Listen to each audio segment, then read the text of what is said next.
ఓం నమో వెంకటేశాయ. గురుబ్రహ్మా గురుర్విష్ణుః గురుర్దేవో మహేశ్వరః గురుస్సాక్షాత్ పరం బ్రహ్మ తస్మై శ్రీ గురవే నమః. అస్మద్గురుభ్యో నమః.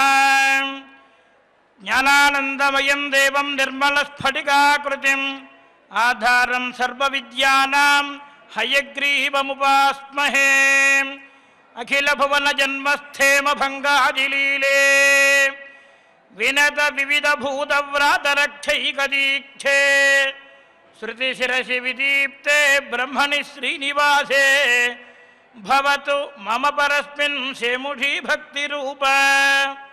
ఆపదామపహర్తారం దాతారం సర్వసంపదాం లోకాభిరామం శ్రీరామం భూయో భూయో నమామ్యహం. అంజనానందనం వీరం జానకీశోకనాశనం కపీసమక్షహంతారం వందే లంకాభయంకరం. అస్మద్గురుభ్యో నమః. శ్రీమతే రామానుజాయ నమః. సమస్తపరివారాయ సర్వదివ్యమంగళవిగ్రహాయ శ్రీమతే నారాయణాయ నమః. వందే బృందావనాసీనమిందిరానందమందిరం వందే బృందావనాసీనమిందిరానందమందిరం. ఉపేంద్రం సాంద్రకారుణ్యం ఉపేంద్రం సాంద్రకారుణ్యం పరానందం పరాత్పరం పరానందం పరాత్పరం. ఏడుగొండలవాడ వెంకటరమణ గోవింద గోవింద. అఖిలాండ కోటి బ్రహ్మాండ నాయకుడు శ్రీ శ్రీనివాస చక్రవర్తి వారి యొక్క శ్రీచరణ సన్నిధిలో ప్రతినిత్యము కూడా స్వామివారిని సేవించుకునే భాగ్యం మనకి కలిగిస్తున్నారు పరమాత్మ. వేద సారాన్నంతా కూడా అందించినటువంటి అష్టాదశ మహాపురాణంలోని రంగరించి మనందరికీ కూడా అందించినటువంటి భగవాన్ వేదవ్యాసుల వారు నారాయణం నమస్కృత్య నరం చైవ నరోత్తమం దేవీం సరస్వతీం వ్యాసం తతో జయముదీరయేత్. అష్టాదశ మహాపురాణములో మద్వయం భద్వయం చైవ భత్రయం వచతుష్టయం అనాపలింగ కూష్కాని పురాణాన్ని పృథక్ పృథక్ అన్నట్లుగా మత్స్య మార్కండేయ పురాణములు మొదలుగా గల స్కాంత పురాణం వరకు ఉన్నటువంటి అష్టాదశ మహాపురాణములను మనందరికీ కూడా సులభంగా అందించినటువంటి మహానుభావులు. వేద సారము ఉపనిషత్ సారమే పురాణములన్నీ కూడా.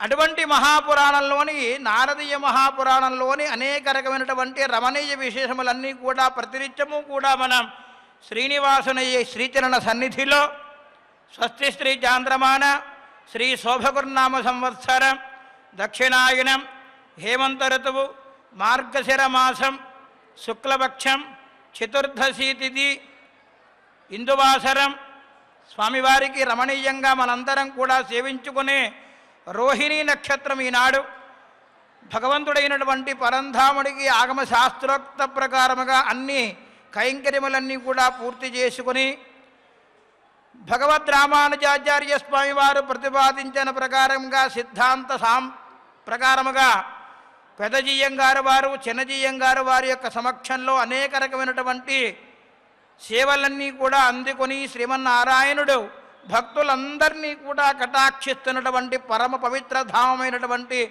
శ్రీ వైకుంఠంగా విరాజిల్లే వెంకటాచలంపై నాదనీరాజన వేదికలో ఈ యొక్క సారాన్నంతా కూడా శ్రవణం చేస్తున్నాం. ఎంతటి భాగ్యమో కదా. మానవ జన్మ చాలా ఉత్కృష్టమైనటువంటి జన్మ కనుక ఈ జన్మలో మనం చేసుకున్నటువంటి పూర్వజన్మ పుణ్యమంతా కూడా మనకి, అలాగే మనం చేస్తున్నటువంటి సమస్తమైనటువంటి శ్రవణ ఫలితమంతా కూడా మనకి మన వంశముకి కూడా అందించాలని చెప్పి, అలాగే ఆబాల గోపాలము కూడా శ్రీమన్నారాయణుని యొక్క శ్రీచరణ సన్నిధిలో తరించాలనే భాగ్యం చేత అర్చామూర్తిగా ఆవిర్భవించినటువంటి క్షేత్రం సాలగ్రామమూర్తిగా శ్రీమన్నారాయణుని యొక్క క్షేత్రం. అటువంటి దివ్యధామంలో అనేక రకమైనటువంటి మహా రామాయణ భారత భాగవత ఇతిహాసములలోని విషయాలన్నింటినీ కూడా శ్రవణం చేసే భాగ్యం పరంధాముడు కలగజేస్తున్నాడు మనందరికీ కూడా. అటువంటి ఈ మహాపర్వదిన సందర్భముగా ప్రతినిత్యము శ్రీవారి సేవలో నిత్య కళ్యాణం పచ్చతోరణమే. మొన్నటి రోజున వైకుంఠ ఏకాదశి మహాపర్వదినాన్ని పూర్తి చేసుకుని నిన్నటి రోజున స్వామి పుష్కరణిలో స్నానమాచరించి ద్వాదశి నాడు, అలాగే త్రయోదశి తిథి కూడా పూర్తవుతుంది. చతుర్దశి తిథి నాడు స్వామివారి యొక్క సమక్షంలో శ్రవణం చేస్తున్నాము పురాణ సారాన్నంతా కూడా అందించినటువంటి భగవాన్ వేదవ్యాసుల వారు మనకి నారదీయ మహాపురాణంలో నిన్నటి రోజున ఆ కపిల మహర్షి వారి వద్దకు వెళ్ళి వారిని పదే పదే కూడా ఆ సకరపుత్రులందరూ కూడా అజ్ఞానం చేత తెలుసుకోకుండా, భగవంతుని యొక్క తత్వాన్ని తెలుసుకోకుండా, అలాగే మహర్షి అంటే సాక్షాత్తు కపిల మహర్షి సామాన్యుల వారు కాదు, వారు అనేక రకమైనటువంటి వేదాభ్యాసంతో పాటుగా యోగ శాస్త్రాన్ని కూడా అభ్యసించమని చెప్పి కపిల మహర్షి వారి యొక్క తల్లిదండ్రులు పూర్వమే తెలిపి ఉన్నారు. అటువంటి కర్దమముని దేవహూతి యొక్క కుమారుడైనటువంటి ఈ కపిల మహర్షి గూర్చి వారికి తెలియలేదు. అజ్ఞానం చేత ఉన్నారు కదా సగరపుత్రులందరూ కూడా. అక్కడికి వెళ్ళి ఇతనెవరో ఇక్కడ జటాధారి అయి ఉన్నాడు, మన యాగాస్పాన్ని అపహరించి ఉన్నాడు, ఇతన్ని కొట్టండి, శిక్షించండి అని చెప్పి పరుషమైనటువంటి వాక్యములన్నీ కూడా పలుకుతూ అతనిపై ఎప్పుడైతే ఆ మహర్షిపై చేయకూడనటువంటి అకృత్యములన్నీ కూడా చేస్తూ ఉన్నారో, ధ్యానం చేస్తున్నటువంటి ఆ యొక్క మహర్షి కాస్త ఒక్కసారి లేచి చూసి, ఏమిటి ఈ ప్రకారంగా వీరు అజ్ఞానంతో ఉన్నారు, అయినప్పటికీ కూడా చేయరానటువంటి ద్రోహం చేశారు కాబట్టి వీరందరూ కూడా నాశనమైపోతారు అని చెప్పి ఒక్కసారి యొక్క జ్ఞాననేత్రాన్ని తెరిచిన వెంటనే అగ్నికి ఆహువి అయిపోయినటువంటి కట్టెల వలె వారంతా కూడా భస్మమైపోయి అక్కడ పడి ఉన్నారు. ఈ దృశ్యమంతా కూడా చూస్తాడు మహర్షి. యథాప్రకారంగానే తిరిగి మరలా అక్కడ ధ్యానం చేస్తూ ఉన్నారు. ఈ ప్రకారంగా తన కుమారులు యాగాస్పం కోసం వెతుక్కుంటూ పాతాళ లోకంలోకి వెళ్ళారు, వారు ఇంకా తిరిగి రాలేదన్నటువంటి విషయం తెలుసుకున్నాడు సగర చక్రవర్తి. అధతస్య మహీపస్య సమాగమ్యాధ్వరం దదా దేవదూత ఉవాచేదం సర్వం వృత్తం అయచ్చతే ఏతత్ సమాకర్ణ్య వచః సగరః సర్వవిత్ ప్రభుః దైవేన శిక్షితా దుష్టా ఇత్యువాచాది హర్షితః మాతా వా జనకో వాపి భ్రాతా వా తనయోపి వా అధర్మం కురుతే యస్తు సయేవ రిపురుష్యతే. చూడండి, మన కోసమే చెబుతున్నారా అన్నట్లుగా ఉంది. చూడండి, ఎప్పుడైతే యాగాస్పాన్ని అక్కడ చూశారో వెంటనే ఆ యొక్క మహర్షి వారి చేత భస్మమైపోయినటువంటి వారందరూ కూడా అలా పడి ఉన్నారు. అక్కడ బూడిద గుప్పలుగా అన్నీ కూడా అక్కడ పడిపడి ఉన్నాయి. ఆ విషయాన్నంతా కూడా సగర చక్రవర్తి గారు తెలుసుకున్నారు దేవదూత యొక్క సహాయం చేత. ఎందుకయ్యా అంటే అప్పుడే వచ్చాడు దేవదూత. అక్కడికి వచ్చి పరుగున వచ్చి జరిగిన విషయమంతా కూడా చెప్పారు. కుమారుడైనటువంటి వారందరూ కూడా పాతాళ లోకంలోకి తవ్వుకుంటూ వెళ్ళారు. అక్కడికి వెళ్ళి అక్కడ యాగాస్పాన్ని చూసి బంధించినటువంటి వారు ఎవరా అని తెలియకుండా అజ్ఞానం చేత కపిల మహర్షి వారి యొక్క ఆగ్రహానికి లోనయ్యారండి. వారందరూ కూడా స్వర్గస్థులు అయిపోయారు, పరంపదించేశారు అని చెప్పారు. సగర చక్రవర్తి అంతా కూడా విన్నాడు, విని ఆనందించాడట. చూడండి, ఎందుకయ్యా అంటే వారందరూ కూడా చేయకూడనటువంటి పనులన్నీ కూడా చేస్తూ ఉన్నారు. కానీ తండ్రిగా అతను వారందరినీ కూడా నివారించలేకపోయాడు. నివారించకపోయేసరికి దైవమే వీళ్ళని శిక్షించాడు కదా అని చెప్పి పరమానందం చెందాడట సగర చక్రవర్తి. చూడండి, దుష్టులందరినీ కూడా దైవమే శిక్షిస్తుంది కాబట్టి దుష్టభావం మనకి ఇప్పుడు కూడా కొలగకూడదు. అలా కలిగింది అని అంటే మనం ఓర్పుతో కనుక ఉన్నట్లయితే వారి వారి యొక్క పూర్వజన్మ పురాకృత కర్మ విశేషముల వలన వారికి తప్పనిసరిగా చేయకూడని పని చేశారు కాబట్టి వారిని భగవంతుడే ఆ పరంధాముడే శిక్షిస్తాడు అని అనుకుని ఆనందించాడట కపిల మహర్షి. అందుకనే మాతావా జనకోవాపి భ్రాతావా తనయోపివా అధర్మం కురుతే యస్తు సయేవ రిపురుష్యతే. తల్లి కానీ అలాగే తండ్రి కానీ మరియు సోదరుడైనప్పటికీ పుత్రుడైనప్పటికీ కూడా అధర్మం చేస్తే వారు శత్రువుతోనే సమానం, వారందరినీ కూడా తప్పనిసరిగా శిక్షించవలసినదే అని చెప్పి శాస్త్రం చెబుతోంది. కాబట్టి ఆ యొక్క శిక్షించేటప్పుడు ధర్మానికి ఇది తల్లి అని కానీ తండ్రిని కానీ కుమారుడని కానీ పుత్రుడని కానీ సోదరులను కానీ అనుంగుడని కానీ మిత్రుడని కానీ ఆలోచించదు. ఎందుకంటే చేస్తున్నది మంచియా చెడా, పరులకు హితమైనటువంటి పనులు చేస్తే భగవంతుడు ఎల్లప్పుడూ కూడా ప్రక్కనే ఉండి కాపాడుతూ ఉంటాడు. అలాగే వేద విధులు కానీ వేదార్థములు తెలుసుకున్నటువంటి వారు కానీ మహర్షులు కానీ మహానుభావులు కానీ ధ్యానం చేస్తున్నటువంటి సత్పురుషుల యొక్క ప్రవర్తన పట్ల దుష్ప్రవర్తన కలిగినటువంటి వారందరినీ కూడా దైవమే శిక్షిస్తాడు కదా అంటూ ఆ సగర చక్రవర్తి ఎంతో ఆనందించాడట.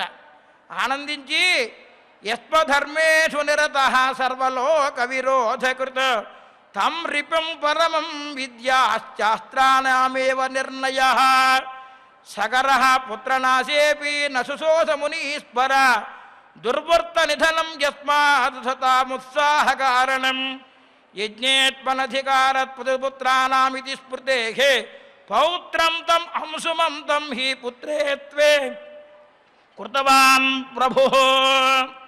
ఎప్పుడైతే అధర్మంతో వారు ప్రవర్తించారో వారందరినీ కూడా శిక్షించారు కదా ఆ మహర్షి. కాబట్టి శాస్త్ర ప్రకారంగా ఏం చెప్పారు అనంటే విరోధులైనప్పటికీ కూడా వారు ధర్మంగా ఉంటే వారిని జాగ్రత్తగానే వారిని రక్షించమని శాస్త్రం చెబుతోంది. అదే అధర్మంగా ఉన్నటువంటి వారు తనవారైనప్పటికీ కూడా వారిని శిక్షించమనే శాస్త్రం. ఓ మునీశ్వర, పుత్రనాశమైనప్పటికీ కూడా నాకు ఏ విధమైనటువంటి దుఃఖము లేదయ్యా అంటున్నాడు సగర చక్రవర్తి. ఎందుకయ్యా అంటే దుర్జనులు ఉన్నారే వారు సత్పురుషుల జోలికి వెళ్ళినట్లయితే వారికి ఎప్పుడూ కూడా వారికి చేయకూడనటువంటి పనులు చేస్తున్నారు కాబట్టి వారికి శిక్షింపదగలిగినటువంటిదే జరిగినది అని చెప్పి ఇక తదుపరి ఆ యాగాస్ప సంరక్షణ కోసం ఆ సగర చక్రవర్తి తన మనుమడైనటువంటి అంశవంతుల వారిని నియమించారట. వెతుక్కురమ్మని పంపిస్తున్నారు. మంచి బుద్ధి కలిగినటువంటి వాడు కాబట్టి అసమంజసుడున్నాడు కదా ఆయన. ఆ అంశవంతుడు ఎప్పుడైతే సగర మహారాజు పుత్రుడిగా చేసుకున్నాడో వెంటనే అసమంజసుడిని పిలిచారు. అసమంజసుడు మహానుభావుడు, ధర్మజ్ఞుడు, ఎప్పుడూ కూడా సకల శాస్త్రముల పట్ల విశ్వాసం కలిగినటువంటి వాడు, సత్పురుషులను సేవిస్తూ ఉన్నాడు, పండితులను గౌరవిస్తున్నాడు. ప్రతినిత్యము కూడా దేవాలయమునకు వెళ్ళి అక్కడ పరంధాముడైనటువంటి శ్రీయపతిని సేవిస్తూ ఉన్నాడు. అనేక రకమైనటువంటి యజ్ఞయాగాదులన్నీ కూడా చేస్తూ ఉన్నటువంటి మహానుభావుడు, జ్ఞాని ఆయన. కాబట్టి అంశమంతుడు మెల్లిగా విషయమంతా కూడా తెలుసుకుని తన తాతగారి యొక్క అనుమతి తీసుకుని సగర చక్రవర్తి గారు చెప్పిన ప్రకారంగా యగాస్పాన్ని వెతుక్కుంటూ వెళ్ళాడు. వెళ్ళి అక్కడ పాతాళలోకంలోకి వెళ్ళాడు. కపిల మహర్షి వారిని చూసి సాష్టాంగ ప్రణిపాతం చేసి నమస్కరించారు. ఎందుకంటే అశ్వత్థ వృక్షము, దేవాలయము, బ్రాహ్మణోత్తముడు ఎక్కడ కనపడితే అక్కడ ముమ్మార్లు ప్రదక్షిణం చేసి వారికి సాష్టాంగ నమస్కారం చేయమని చెప్పి శాస్త్రం చెబుతోంది. అలాగే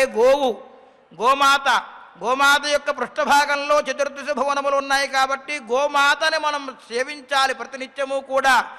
ఎవరైతే ప్రతినిత్యము కూడా గోపూజ చేస్తారో వారికి ఇహంలో సమస్తమైనటువంటి సుఖ సంపదలతో పాటుగా మోక్షం సిద్ధిస్తుంది అని చెప్పి సాక్షాత్తు ధర్మమే మనకు చెబుతోంది, వేదమే చెబుతోంది, విద్యాసం చెబుతోంది, పురాణాలు చెబుతున్నాయి. కాబట్టి ఆ యొక్క గో పృష్ఠభాగంలో సమస్తమైనటువంటి లోకములన్నీ కూడా ఉన్నాయి కాబట్టి గో ప్రదక్షిణ చేస్తే మహా విశేషం. అలాగే గోవుని పూజ చేస్తే మరింత విశేషం కలుగుతుంది.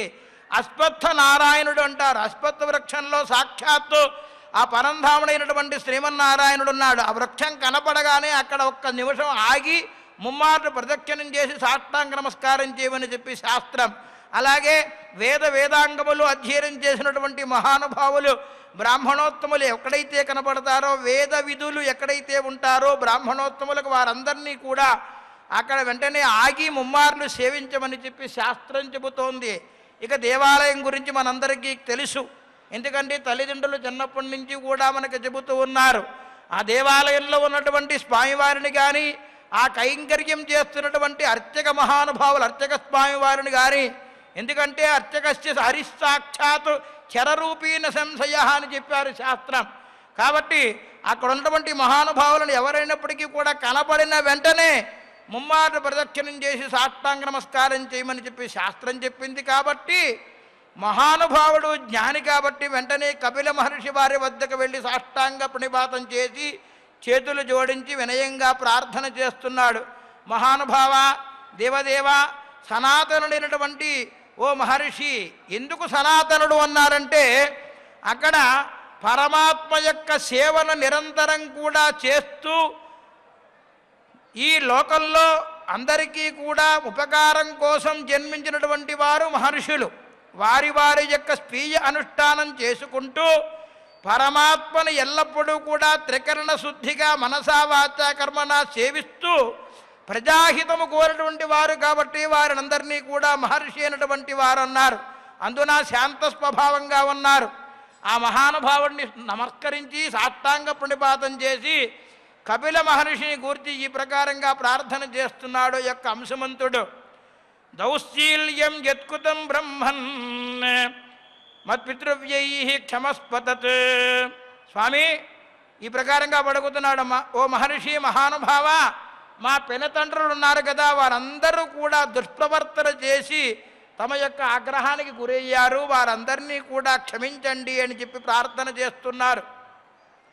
అందులో వచ్చినటువంటి వాడు సామాన్యుడు కాదు, సజ్జనుడు. కాబట్టి ఆ మహానుభావుడైనటువంటి కపిల మహర్షి ఇతను చేస్తున్నటువంటి ప్రార్థనంతా కూడా విన్నారు. మరి ఆయన చెబుతున్నాడు, స్వామి చంద్రుడు ఉన్నాడు కదా, చంద్రుడి యొక్క ప్రకాశం ఉంది కదా, ఈ యొక్క ప్రకాశం చండాలుడి యొక్క గృహంలో ఉన్నా ఒకే రకంగా ప్రకాశిస్తుంది, బయట ఉన్నా ఒకే రకంగా ప్రకాశిస్తుంది కదా. అక్కడ చంద్రుడు ప్రకాశించడానికి ఇది చండాల గృహమని కానీ వేరే ప్రదేశమని కానీ ఆశించకుండా తెలియకుండా ఎలాగైతే సూర్యుడు ఎలాగైతే వచ్చి అజ్ఞానాన్ని పోగొడుతున్నాడు, అలాగే చంద్రుడు ఎలాగైతే వచ్చి కళలను అభివృద్ధి చేస్తూ మనలో ఉన్నటువంటి ఆహ్లాదాన్ని భగవన్ తత్వాన్ని తెలుసుకోవడం కోసం ప్రేరేపించేస్తున్నాడు. ఆ చంద్రుడు చండాలుడు గృహంలో ప్రవేశించినా ప్రకాశించినా ఒకే ప్రకారంగా ఉంటారు, అలాగే బయట ఉన్నా ఒకే రకంగా ఉంటారు కదా స్వామి. వారికి ఆ యొక్క భేదం ఉండదు కదా. తమరు సజ్జనులు, మహానుభావులు. కాబట్టి సజ్జనులైనటువంటి వారు దుష్టుడు చేసినటువంటి వారు చేసినటువంటి అకృత్యములన్నీ కూడా నాయందు దయవుంచి మన్నించండి అని చెప్పి ప్రార్థన చేస్తున్నటువంటి ఆ మహానుభావుడైనటువంటి వారి యొక్క మాటలన్నీ కూడా విన్నారు సాక్షాత్తు కపిల మహర్షి. స్వామి ఆయన ఇంకా చెబుతున్నారు, చందన వృక్షం ఉంటుంది కదా స్వామి, ఆ చందన వృక్షం అందరికీ కూడా పరిమళాన్ని ఒకే ప్రకారంగా అందింపజేస్తుంది. చందన వృక్షాన్ని చీల్చినా ముక్క ముక్కలు చేసినా నరికేసిన ఆఖరికి దానిలో ఉన్నటువంటి సుగంధం పోదు కదా.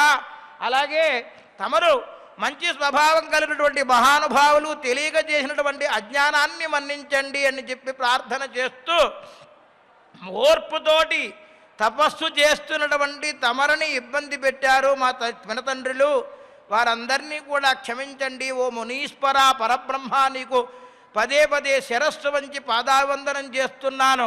సాక్షాత్తు బ్రహ్మదేవుడు తమరే, శ్రీమన్నారాయణుని యొక్క అంశ తమరే, పైగా తమరేమో బ్రాహ్మణ ప్రియులు కూడా. కాబట్టి నా యొక్క నమస్కారాన్ని స్వీకరించి బ్రహ్మధ్యాన తత్పరుడైనటువంటి తమరు మమ్మల్ని అనుగ్రహించండి అని చెప్పి అంశుమంతుడు స్తోత్రం చేస్తే ఆ స్తోత్రానికి మహానుభావుడైనటువంటి కపిల మహర్షి వారి యొక్క వెంటనే ప్రసన్నవదనమైపోయిందట. తన యొక్క తపస్సును భంగం చేసినటువంటి వారు వెంటనే వారిని శిక్షించారు. వారు దుర్మార్గులు కాబట్టి, వారి యొక్క స్వభావం దుర్దినత్వంగా ఉంది కాబట్టి. అలాగే వారి వంశంలోనే ఉద్భవించినటువంటి సగర చక్రవర్తి వారి యొక్క కుమారుడైనటువంటి అంశుమంతుడు వచ్చి చక్కగా ప్రార్థన చేసి తప్పైపోయింది స్వామి, క్షమించండి, దోషములున్నాయి, ఆ దోషాలన్నింటినీ కూడా మన్నించండి అని చెప్పి ఎప్పుడైతే ప్రార్థన చేశాడో ఆ మహానుభావుడైనటువంటి కపిల మహర్షికి కోపం ఉంటుందా అండి? క్షణకాలం వారు చేసినటువంటి తప్పుని గుర్తింపజేయడం కోసం ఆ ప్రకారంగా చేశారు మహానుభావుడు. నీకు చాలా ప్రసన్నమయ్యానయ్యా, నీకు ఏం వరం కావాలో కోరుకో అన్నాడు. వెంటనే మహానుభావుడైనటువంటి కపిల మహర్షి ఏవ ముక్తేతు మునినాహ్యం సుమాన్ ప్రణిపత్యతం. వెంటనే ఆ కపిల మహర్షి వారు ఈ ప్రకారంగా ఎప్పుడైతే ఏం వరం కావాలని కోరుకోమన్నారో వెంటనే అంశుమంతుడు సాష్టాంగ ప్రణిపాతం మరొక్కసారి చేసి, మా పితరులందరికీ కూడా బ్రహ్మలోక ప్రాప్తి పొందింపండి స్వామి, వారందరినీ కూడా తరించే మార్గం చెప్పండి అని చెప్పాడట. వెంటనే నీవు చేస్తున్నటువంటి ప్రార్థన నేను ఆలకించానయ్యా, చాలా మంచిది, సంతోషిస్తున్నాను అని చెప్పి వెంటనే కపిల మహర్షి వారు ఏం చేశారట, ఆదరంతో నీ యొక్క మనముడున్నాడు కదా, ఆయన గంగను తీసుకుని వచ్చి నీ పితరులకి అందరికీ కూడా మోక్షాన్ని ప్రసాదించి స్వర్గలోక ప్రాప్తి కలగజేస్తాడయ్యా అని చెప్పి ఆశీర్వచనం చేశారట. పవిత్రమైనటువంటి గంగానదిని తీసుకుని వచ్చి నీ యొక్క తరువాత వంశం వారు ఆ యొక్క గంగానదిని జలాన్ని తీసుకుని వచ్చి మొత్తం అందరినీ కూడా పితరులందరినీ కూడా పాపరహితంగా చేస్తారు అని చెప్పి తద్వారా వారు పరమపదాన్ని పొందుతారు అని చెప్పారట. ఎప్పుడైతే చెప్పారో వెంటనే ఆ యాగాస్పాన్ని తీసుకుని తన తాతగారైనటువంటి సగర చక్రవర్తికి వద్దకు వచ్చారు. విషయాన్నంతా కూడా చెప్పారు. ఆ అశ్వంతో ఎప్పుడైతే అశ్వమేధ యాగం చేయడం కోసం సంకల్పించి అశ్వాన్ని వదిలిపెట్టినటువంటి అశ్వం కపిల మహర్షి వారి యొక్క ఆశ్రమంలో పాతాళంలో ఉన్నదని తెలుసుకుని వెళ్ళినటువంటి తన పినతల్లిదండ్రుల యొక్క మోక్షాన్ని ప్రసాదించమని చెప్పి వారికి స్వర్గ ప్రాప్తి కలగజేయమని చెప్పి ప్రార్థన చేసినటువంటి ఆ యొక్క మహానుభావుడైనటువంటి అంశుమంతుల యొక్క వాక్యములన్నీ కూడా ఆనందించినటువంటి మహానుభావుడు కపిల మహర్షి త్వరలో గంగానది ఉద్భవం జరుగుతుంది, వారందరికీ కూడా గంగా జల ప్రభావం చేత వారందరికీ కూడా పాపరహితులైపోతారు, పరమపద ప్రాప్తి చెందుతుంది అని చెప్పి ఆశీర్వచనం చేసిన వెంటనే అశ్వాన్ని తీసుకుని వచ్చి విషయానంతా కూడా తన తాతగారికి విన్నవించారట. ఎప్పుడైతే అశ్వాన్ని తీసుకుని వచ్చారో వెంటనే యాగంగార్త పూర్తయింది. అంశుమంతుడు ఆ అశ్వాన్ని తాతగారి వద్దకు తీసుకుని వెళ్ళి జరిగిందంతా కూడా చెప్పాడు. సగర చక్రవర్తి ఆ యొక్క అశ్వంతో అక్కడ ఉన్నటువంటి వేద విధులు బ్రాహ్మణోత్తములందరితో కూడా యజ్ఞం విధిగా పూర్తి చేసి తపస్సుచే పరమాత్ముడైనటువంటి ఆ శ్రీమన్నారాయణుని ఆరాధించి పరమపదాన్ని పొందాడు సగర చక్రవర్తి. ఈ ప్రకారంగా గంగావతరణం గురించి అనేక రకమైనటువంటి విషయములన్నీ కూడా మనకి ఈ నారద మహాపురాణంలో ప్రస్తావన చేస్తున్నారు. భగవాన్ వేదవ్యాస మహర్షి అచితుర్వదనో బ్రహ్మ ద్విబాహురపరో హరి అభాలలోచన శంభు భగవాన్ బాదరాయణ అన్నట్లుగా ఆ వేదవ్యాస మహర్షి వారికి మరొక్కసారి మనం శిరస్సు వంచి అంజలి ఘటిస్తూ, ఉత్కృష్టమైనటువంటి జన్మ మానవ జన్మ కదా, కాబట్టి మన నారదీయ మహాపురాణంలోని విశేషములన్నిటినీ కూడా మనం శ్రద్ధగా శ్రవణం చేస్తున్నాం. శ్రవణ భక్తి, శ్రవణం, కీర్తనం, విష్ణోస్మరణం, పాదసేవనం, అర్చనం, వందనం, దాస్యం, సఖ్యం, ఆత్మనివేదనం అనబడే నవవిధ భక్తులలో ప్రప్రథమైనటువంటి శ్రవణ భక్తి మనకి ప్రతినిత్యము కూడా ప్రాతకాలంలో ఈ నాదనీరాధన వేదికపై శ్రీనివాసుని యొక్క శ్రీచరణ సన్నిధి సమీపంలో మనకి సంప్రాప్తమవుతోంది అని అంటే ఎంత పూర్వజన్మ సుకృతమే. మనం ఒక్కసారి పరంధాముడికి ఏమిచ్చి రుణం తీర్చుకోగలం? గోవింద గోవింద గోవింద అంటూ నామస్మరణ చేయడం తప్ప. కాబట్టి అదే ప్రకారంగా మరిన్ని విశేషాలన్నిటినీ కూడా మనకి సమగ్రంగా అందించి సవిస్తారంగా కూడా అందించినటువంటి మహానుభావుడైనటువంటి వేదవ్యాసుల వారు ఈ నారదీయ మహాపురాణంలో ఒక వ్రతం గూర్చి చెబుతున్నారు. దానినే శ్రీ లక్ష్మీనారాయణ వ్రతం అంటారు. దానిని మాసానాం మార్గశీర్షోహం అన్నారు కదా పరమాత్మ, కృష్ణ పరమాత్మ. ఈ మార్గశిర పౌర్ణమి నాడు లక్ష్మీనారాయణ వ్రతాన్ని ఆచరించమని చెప్పి శాస్త్రం చెబుతోంది, పురాణం చెబుతోంది. నారదీయ మహాపురాణంలో పూర్వభాగంలో అష్టాదశోధ్యాయంలో ఈ విషయం గూర్చి సవిస్తారంగా మనకు అందించారు భగవాన్ శ్రీమన్నారాయణుడు రూపంలో ఉన్నటువంటి వేదవ్యాసుల వారు. రేపటి రోజు కదండి పౌర్ణమి, మరి ఇవాళ ఎందుకు ప్రస్తావన చేసుకుంటున్నామంటే అవకాశం ఉన్నటువంటి వారు భగవంతుడైనటువంటి శ్రీమన్నారాయణుని యొక్క లక్ష్మీనారాయణ వ్రతాన్ని ఆచరించడానికి కావలసినటువంటి ద్రవ్యములన్నీ కూడా సమకూర్చుకోవడానికి ఈరోజు మనకి సమయం ఉంది. రేపటి రోజు మనలో ఎవరైనా కొంతమంది భగవంతుని యొక్క అనుగ్రహం కోసం లక్ష్మీనారాయణ యొక్క వ్రతాన్ని ఆచరిస్తే బాగుంటుంది అని చెప్పి పరంధాముడికి మనపై అనుగ్రహించి ఈ యొక్క వ్రతాన్నంతా కూడా మనకు తెలియజేస్తున్నాడు. దాన్ని మనం ఒక 2-3 నిమిషాలు యథా కాలానుగుణ్యంగా స్వామివారి సన్నిధిలో ప్రస్తావన చేసుకుందాం. సనక మహర్షి వారే సాక్షాత్తు చెబుతూ ఉన్నారు, అన్యతు వ్రతవరం వృక్షే తృణుష్వం నిషత్తమ సర్వపాపహరం పుణ్యం సర్వదుఃఖ నిబర్హణం బ్రాహ్మణ క్షత్రయ విశాం శూద్రాణం యోషితాం తథా సమస్త కామఫలదం సర్వవ్రత ఫలప్రదం దుష్ప్రణాశనం ధర్మ్యం దుష్టగ్రహ నివారణం సర్వలోకేషు విఖ్యాతం పూర్ణిమావ్రతముత్తమం ఏన చీర్ణేన పాపానాం రాశికోటి ప్రశామ్యతి మార్గశీర్షే సితే పక్షే పూర్ణాయాం నిఖితస్తుచి స్నానం కుర్యాద్ యథాచారం దంతధావన పూర్వకం. స్వామివారు చెప్తున్నారు, సనక మహర్షి సాక్షాత్తు ఏమయ్యా అంటే, ఉత్తమమైనటువంటి ఒక వ్రతం ఉందయ్యా, ఆ వ్రతమును ఎవరైతే ఆచరిస్తారో మార్గశిర పౌర్ణమి నాడు ఎవరైతే ఆచరిస్తారో వారికి సమస్తమైనటువంటి పాపములన్నీ కూడా తొలగిపోతాయి.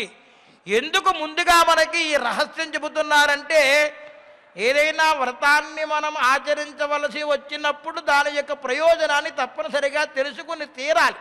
కాబట్టి శాస్త్రం చెబుతోంది, అలాగే సమస్తమైనటువంటి దుఃఖములన్నీ కూడా తొలగిపోతాయి నాయన. కామక్రోధ లోభమోహ మతమాశ్చర్యంతో ఉన్నటువంటి ఈ యొక్క శరీరంలో మన ఇంద్రియ నిగ్రహం చేయడం కష్టం కాబట్టి వ్రతాన్ని ఆచరిస్తే ఇంద్రియ నిగ్రహం కూడా కలుగుతుందయ్యా అని చెబుతున్నారు. ఈ యొక్క వ్రతాన్ని బ్రాహ్మణ క్షత్రియ వైశ్య తదుపరి వర్ణముల వారు కూడా, స్త్రీలు కూడా దీన్ని ఆచరించవచ్చును.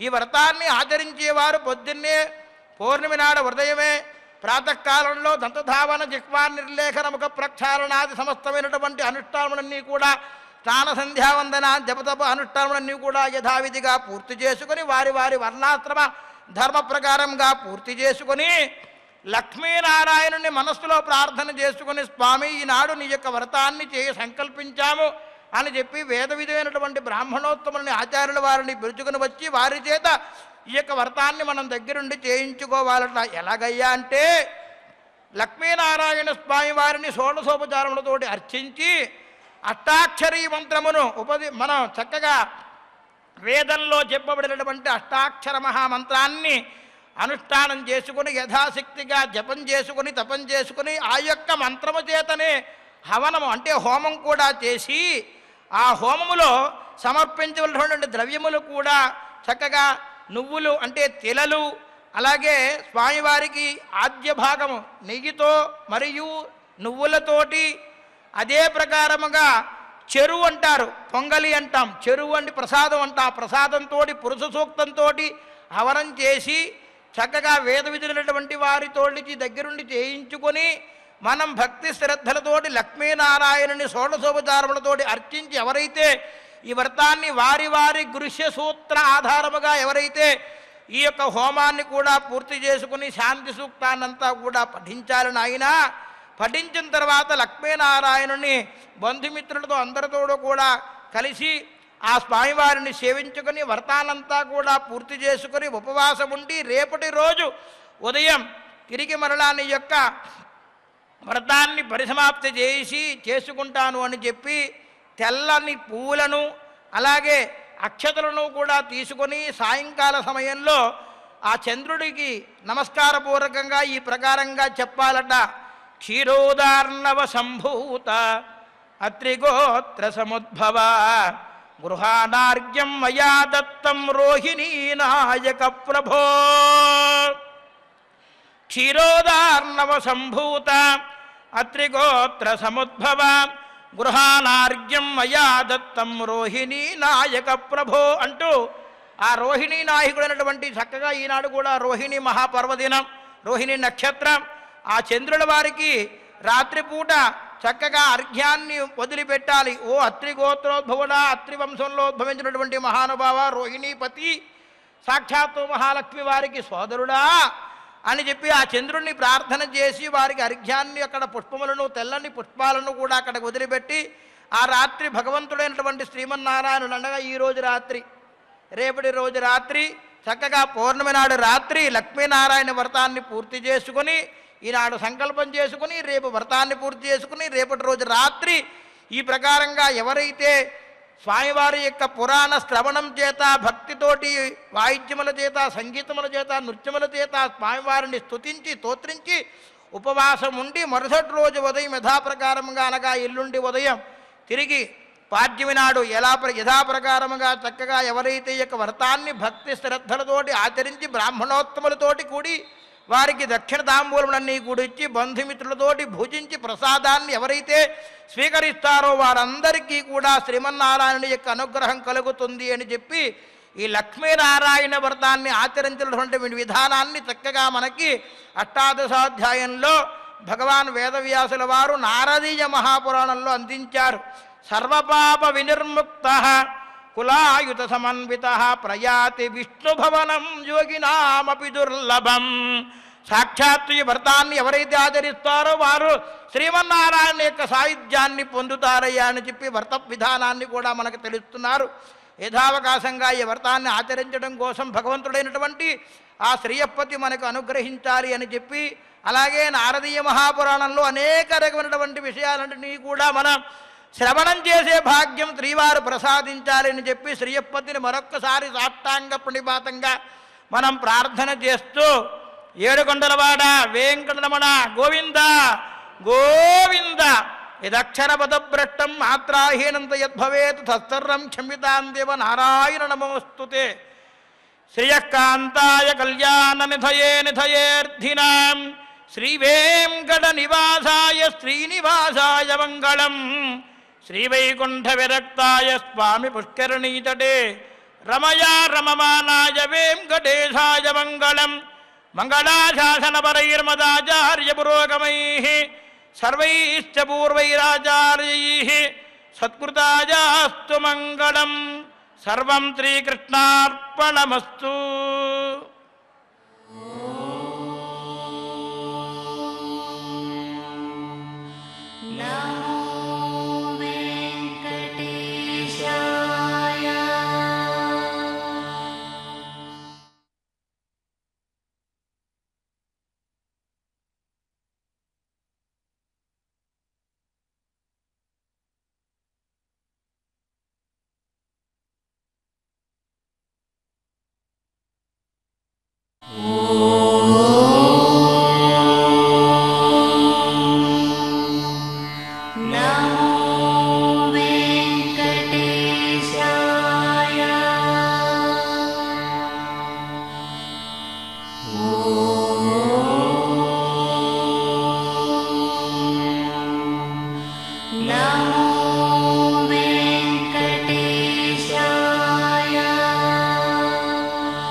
Oh